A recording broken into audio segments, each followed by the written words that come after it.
सभी भक्तों को ओम नमः शिवाय। पृथ्वी आदि से निर्मित देव प्रतिमाओं के पूजन की विधि, उनके लिए नैवेद्य का विचार, पूजन के विभिन्न उपचारों का फल, विशेष मास, वार, तिथि एवं नक्षत्रों के योग में पूजन का विशेष फल तथा शिवलिंग के वैज्ञानिक स्वरूप का विवेचन। ऋषियों ने कहा, साधु शिरोमणे, अब आप पार्थिव प्रतिमा की पूजा का विधान बताइए जिससे समस्त अभीष्ट वस्तुओं की प्राप्ति होती है। सूत जी बोले, महर्षियों, तुम लोगों ने बहुत उत्तम बात पूछी है। पार्थिव प्रतिमा का पूजन सदा संपूर्ण मनोरथों को देने वाला है तथा दुख का तत्काल निवारण करने वाला है। मैं उसका वर्णन करता हूँ, तुम लोग उसको ध्यान देकर सुनो। पृथ्वी आदि की बनी हुई देव प्रतिमाओं की पूजा इस भूतल पर अभीष्टदायक मानी गई है। निश्चय ही इसमें पुरुषों का और स्त्रियों का भी अधिकार है।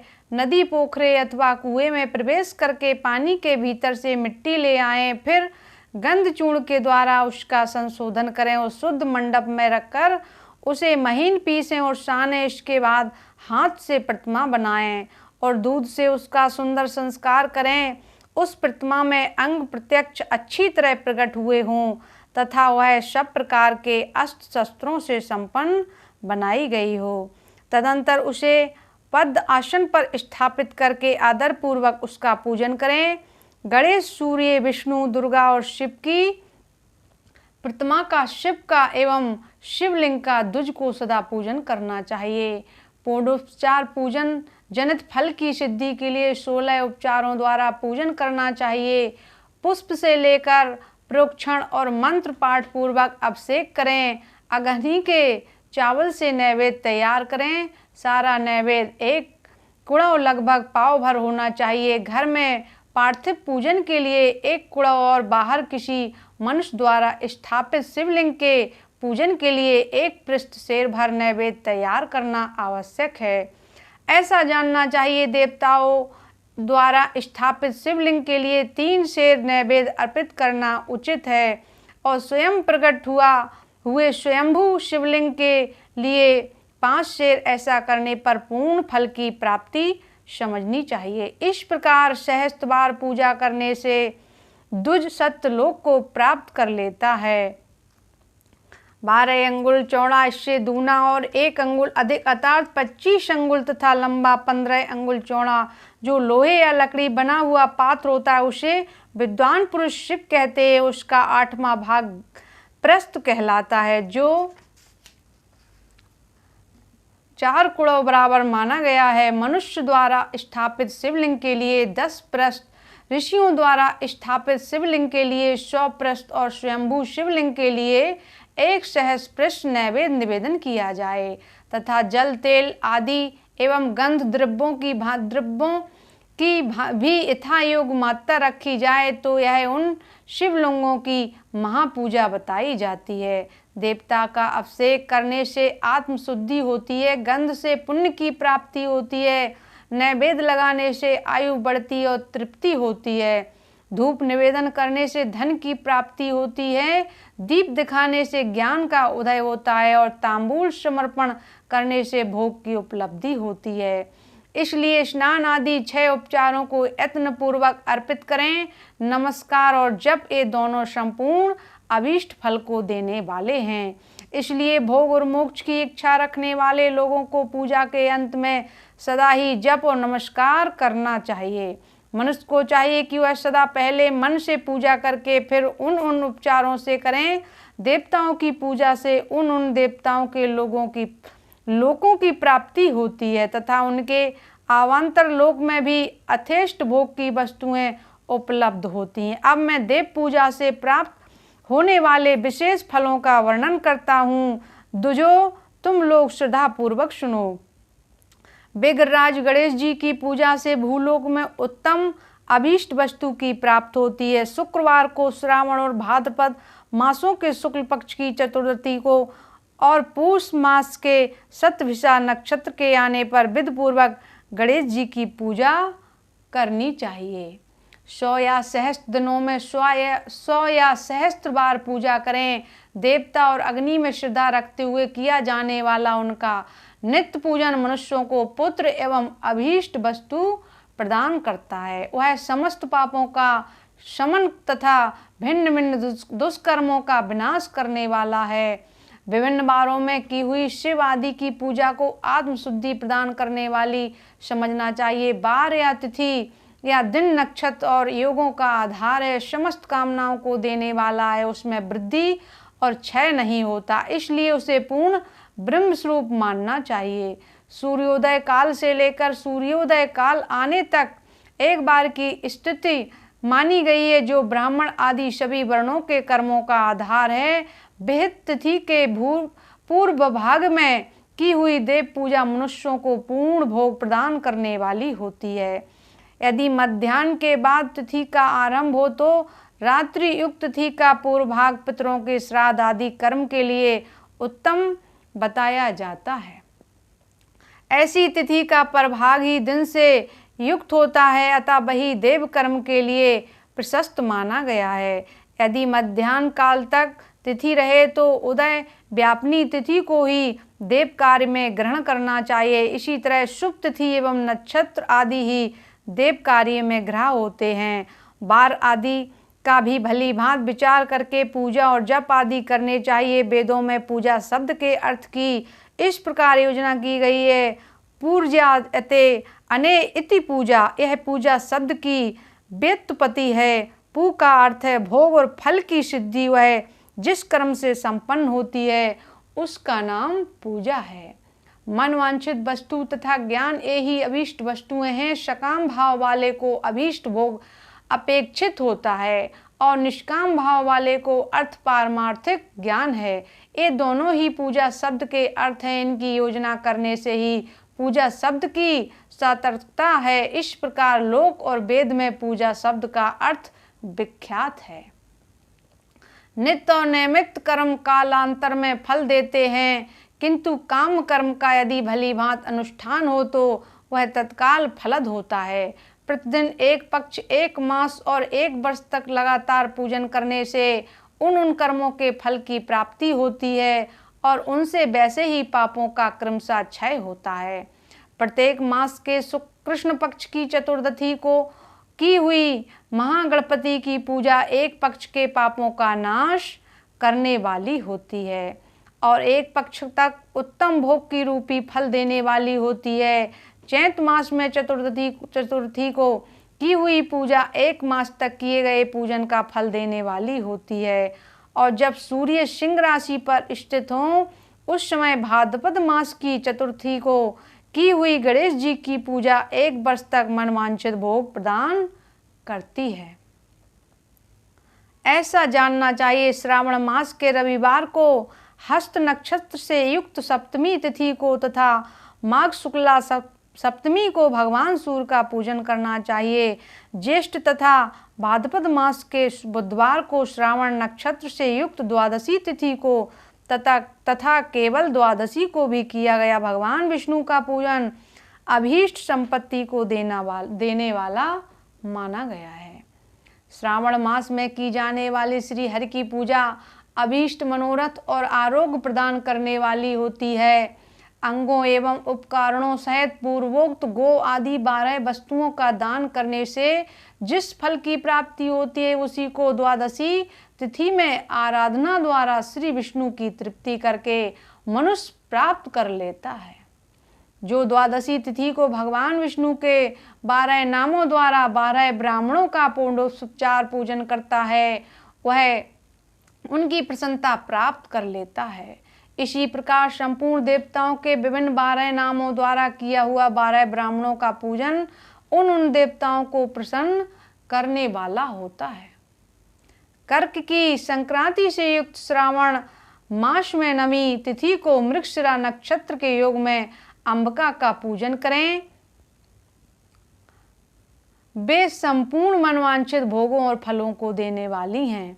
ऐश्वर्य की इच्छा रखने वाले पुरुष को उस दिन अवश्य उनकी पूजा करनी चाहिए।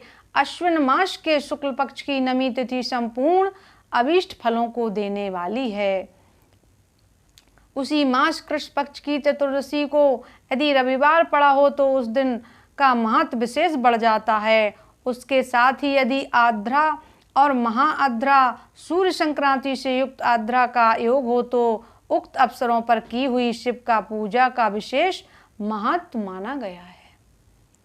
माघ कृष्णा चतुर्दशी को की हुई शिव की पूजा संपूर्ण अभीष्ट फलों को देने वाली है।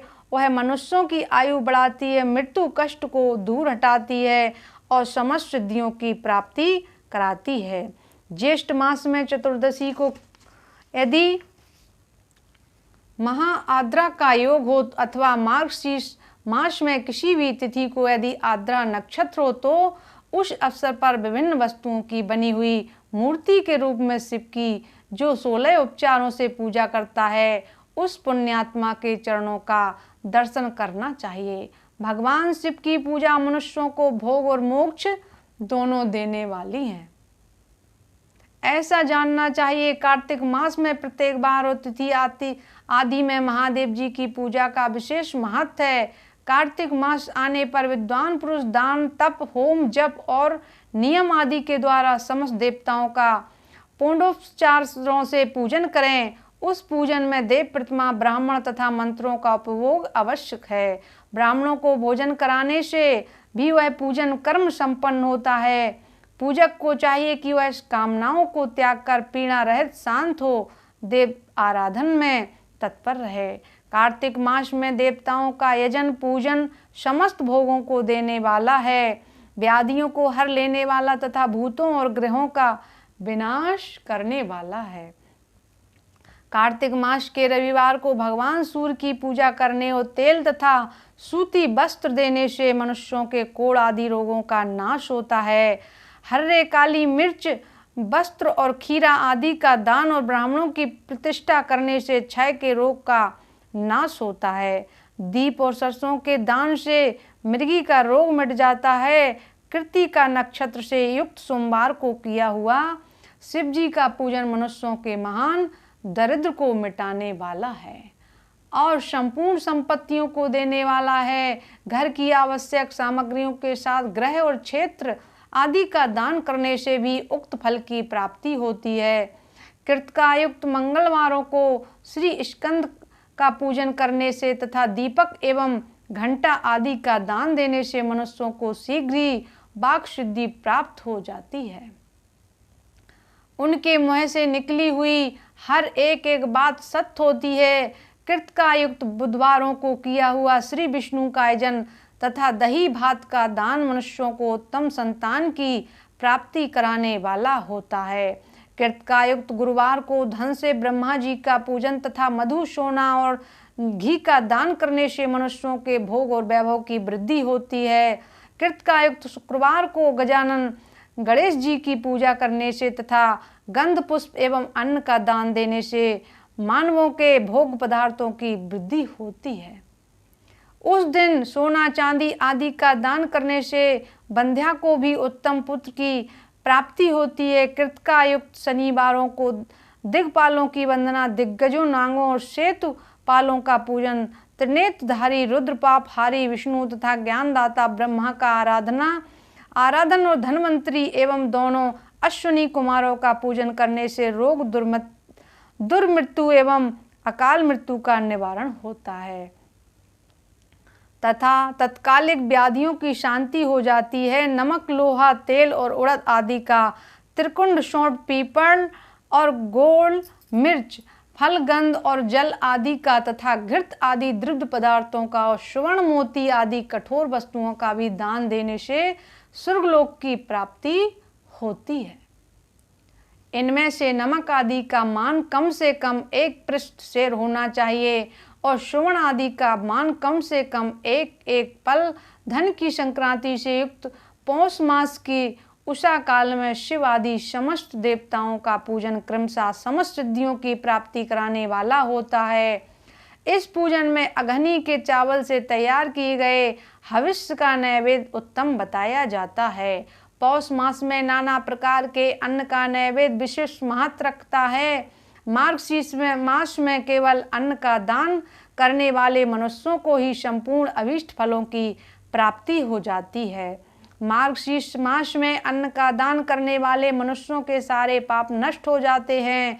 वह अभीष्ट सिद्धि, आरोग्य, धर्म, वेद का सम्यक ज्ञान, उत्तम अनुष्ठान का फल, यह लोक और परलोक में महान भोग, अंत में सनातन योग, मोक्ष तथा वेदांत ज्ञान की सिद्धि प्राप्त कर लेता है। जो भोग की इच्छा रखने वाला है वह मनुष्य मार्गशीर्ष मास में आने पर कम से कम 3 दिन भी उषा काल में अवश्य देवताओं का पूजन करे और पूष मास को पूजन से खाली न जाने दे। उषा काल से लेकर शंगव काल तक ही पौष मास में पूजन का विशेष महत्व बताया गया है। पौष मास में पूरे महीने भर जितेंद्रिय और निराहार रहकर द्विज प्रातः काल से मध्याह्न काल तक वेद माता गायत्री का जप करें। तत्पश्चात रात को सोने के समय तक पंचाक्षर आदि मंत्रों का जप करें। ऐसा करने वाला ब्राह्मण ज्ञान पाकर शरीर छूटने के बाद मोक्ष प्राप्त कर लेता है। द्विजेतर नर नारियों को त्रिकाल स्नान और पंचाक्षर मंत्र के ही निरंतर जप से विशुद्ध ज्ञान प्राप्त हो जाता है। इष्ट मंत्रों का सदा जप करने से बड़े पापों का भी नाश हो जाता है। सारा चराचर जगत बिंदु नाद स्वरूप है, बिंदु शक्ति है और नाद शिव ही। इस तरह यह जगत शिव शक्ति स्वरूप ही है। नाद बिंदु का और बिंदु इस जगत का आधार है। बिंदु और नाद शक्ति और शिव संपूर्ण जगत के आधार रूप स्थित हैं। बिंदु और नाद से युक्त सब कुछ शिव स्वरूप है, क्योंकि वही सबका आधार है। आधार में ही आधे का अमावेश समावेश है अथवा लय होता है, यही सकलीकरण है। इसी सकलीकरण की स्थिति से ही सृष्टि काल में जगत का प्रादुर्भाव होता है। इसमें संशय नहीं है। शिवलिंग बिंदु नाद स्वरूप है, अतः उसे जगत का कारण बताया जाता है। बिंदु देव और नाद शिव, इन दोनों का संयुक्त स्वरूप ही शिवलिंग कहलाता है। अतः जन्म के संकट से छुटकारा पाने के लिए शिवलिंग की पूजा करनी चाहिए। बिंदु रूपा देवी उमा माता हैं और नाद स्वरूप भगवान शिव पिता। इन माता पिता के पूजित होने से परमानंद की ही प्राप्ति हो जाती है। अतः परमानंद का लाभ लेने के लिए शिवलिंग का विशेष रूप से पूजन करें। देवी उमा जगत की माता हैं और भगवान शिव जगत के पिता हैं। जो इनकी सेवा करता है उस पुत्र पर इन दोनों माता पिता की कृपा नित्य अधिक बनी रहती है।